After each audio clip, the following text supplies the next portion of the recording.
So let's start with the central thesis.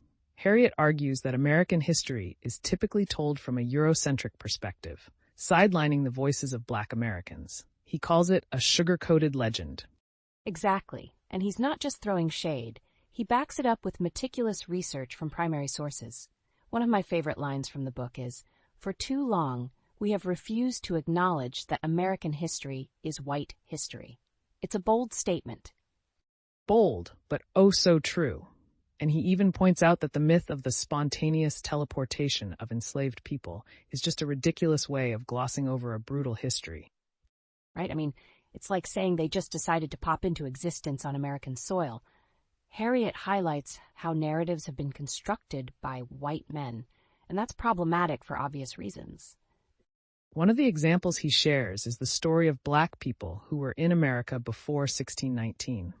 We often hear about 1619 as the starting point for African American history, but it's way more complex than that.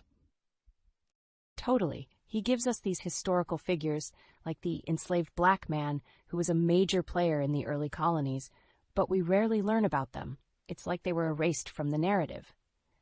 And it's not just about the past. He connects these stories to current issues like police brutality. He mentions the unsavory origins of the police force being tied to capturing runaway slaves. Talk about a connection that still resonates today. That's a powerful point. Harriot's approach is both educational and eye-opening. But here's a point I'd like to challenge. There are some who argue that focusing too much on historical grievances can create division. Interesting. So you're saying that some might view this as a divisive narrative? Yeah, like if we only focus on the negative aspects of history, we might overlook the progress that's been made.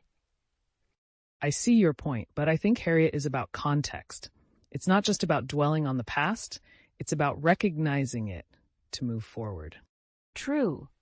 Harriot is all about reclaiming history to empower future generations. And speaking of empowerment, he cleverly weaves in humor throughout the book. Oh, absolutely. He has this comedic flair that makes heavy topics more accessible.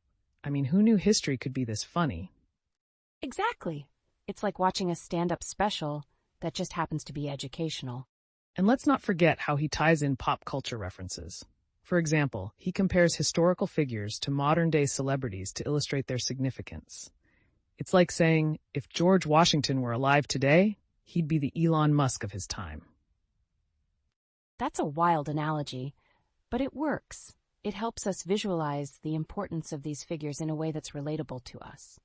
So if you're looking for a book that challenges your understanding of history while making you laugh, Black AF History is a must-read.